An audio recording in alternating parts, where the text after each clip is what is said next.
बहुत समय पहले की बात है। विंध्याचल पर्वत की एक गुफे में वृद्ध का अवतार हुआ था। एक बुद्धिमान शुकर अपने मित्र बांदर के साथ रहता था। वो सब जीवधारियों को लाभ पहुंचाने वाला था और सदा अपने मित्र के साथ सब अतिथियों का आदर संस्कार करता था। वो सदा उन्हीं कामों में लगा रहता था जो उसके लिए ठीक और करने योग्य होते थे। एक समय ऐसा हुआ कि 5 दिन तक जोर की आंधी और वर्षा चल रही थी। उसमें कोई भी जीव बाहर नहीं निकल सका। 5वां दिन वो शुकर अपने मित्र बांदर के साथ गुफे में सोया हुआ था। उस समय एक शेर अपनी शेरनी और बच्चे के साथ गुफे के दरवाजे पर आया। वहाँ ठहर कर शेर कहने लगा, इतने लंबे समय तक बुरा मौसम रहने के कारण हमें कोई भी पशु खाने को नहीं मिला। अब भूख से हमारी मृत्यु होगी। शेरनी बोली, अब भूख से हम सब शीघ्र मर जाएंगे। इसलिए यह अच्छा है कि तुम दोनों मुझे मार कर खा लो और अपनी जान बचा लो। तुम मेरे स्वामी हो और बच्चा मेरे जीवन है। तुमको आसानी से मेरे सामने दूसरी शेरनी मिल जाएगी। इसलिए तुम मुझे पकड़ कर खा लो और अपनी रक्षा करो। संयोग से वो पवित्र शुकर उस समय जाग गया और उसने उनकी बातें सुन ली।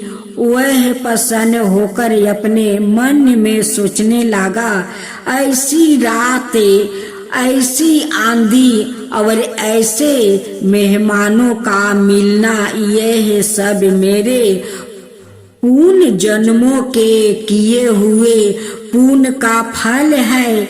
मुझे अपने शरीर को जो क्षण भंगुर है अपने मेहमानों को देकर उन्हें संतोष करना चाहिए। जब मुझे ऐसा अवसर मिला है तब मुझे चुकाना नहीं चाहिए। वो उठ कर बाहर आया और शेर से प्रेम से कहने लगा, मेरे नेक मित्रा, निराश मत हो। मैं इसके लिए तैयार हूँ कि तुम तीनों मुझे खाकर अपनी प्राण का रक्षा करो। यह सुनकर शेर ने प्रसन्न होकर अपनी शेरनी से कहा, पहले बच्चों को खाने दो, तब मैं और मेरे पीछे तुम खाना। पहले बच्चों ने थोड़ा सा मांस खा लिया। फिर शेर कहने लगा, जब वो खा रहा था, पवित्र शुगर ने कहा, पहले मेरे खून को जल्दी पी लो। यह जमीन में गिर कर उसमें समाया जा रहा है। तब मांस खाकर अपनी भूख मिटाओ और बचा हुआ शेरनी को खाने दो। शेर बहुत भूखा था, सब मांस खा गया, केवल हड्डियां ही शेष बची थी। अब भी धर्मात्मा शुगर अपने पुण्य के प्रभाव से यह देखने को कि उसके साहस पूर्ण कार्य का क्या फल निकलता है, मेरा नहीं था। इसी समय शेरनी भूख से तड़प कर वही गुफे के सामने मर गई। शेर बच्चे के साथ वहां से चला गया। जब रात्रि समाप्त हुआ तब उसका मित्र बांदर जागा और जाग कर बाहर आया।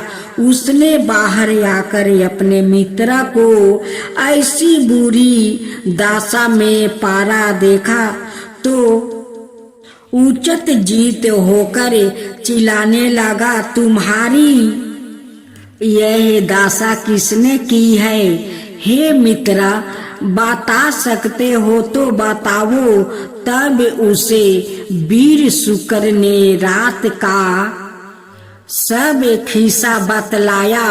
बंदर उसके पैरों पर गिर पड़ा और आंखों में आंसू भर कर कहने लगा, तुम अवसर किसी देवता के अवतार हो, जिसे पशु स्वभाव से तुमने अपने को बचा रखा है। मुझे तुम्हारी कोई इच्छा हो तो बताओ, मैं उसे पूरी करने की कोशिश करूंगा। शुक्र ने उत्तर दिया, मेरी एक ही इच्छा है, जिसे पूरी करना विधाता के लिए भी कठिन है।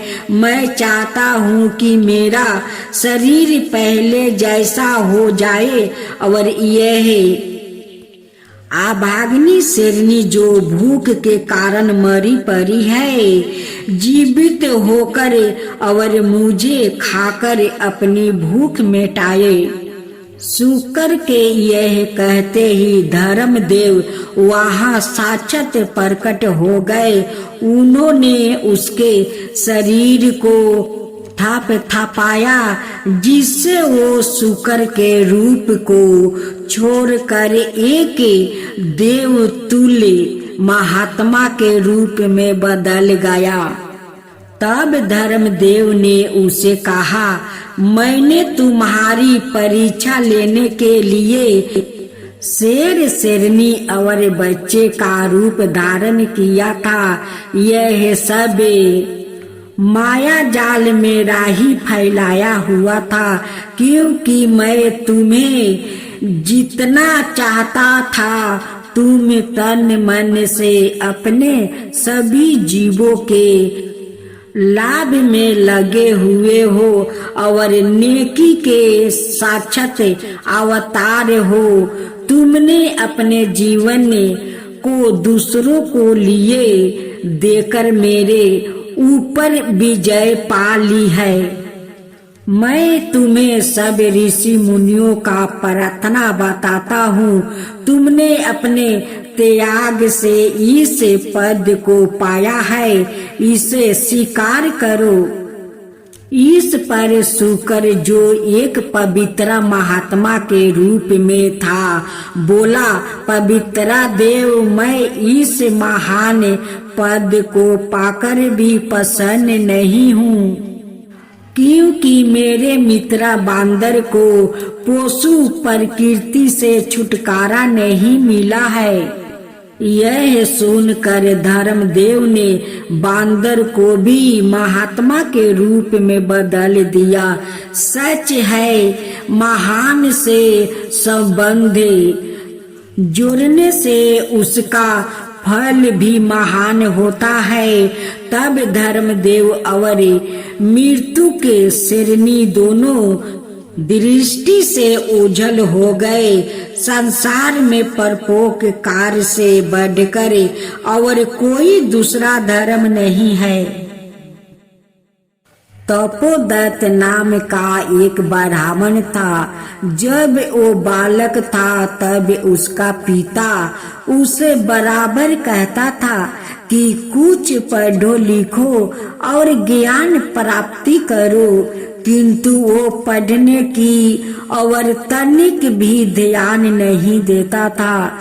जब वो कुछ और बड़ा हुआ तब उसके सभी रिश्तेदार उसे इस तरह मूर्ख बने रहने के लिए जीर कहने लगे।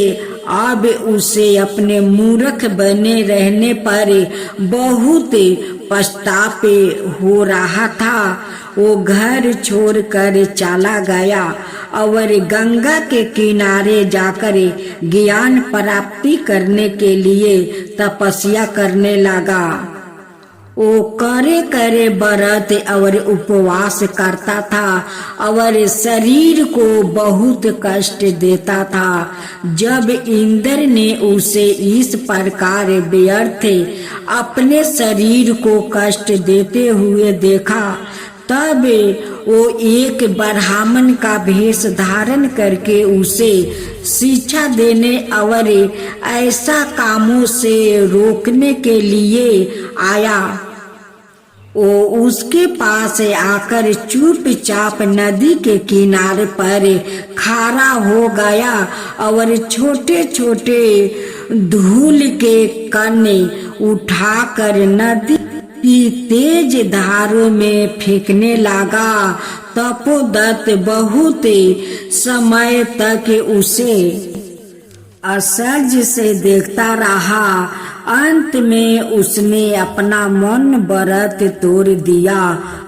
उत्सुकता से उसने पूछा, ब्राह्मण तुम लगातार धूल के कण नदी में क्यों फेंक रहे हो?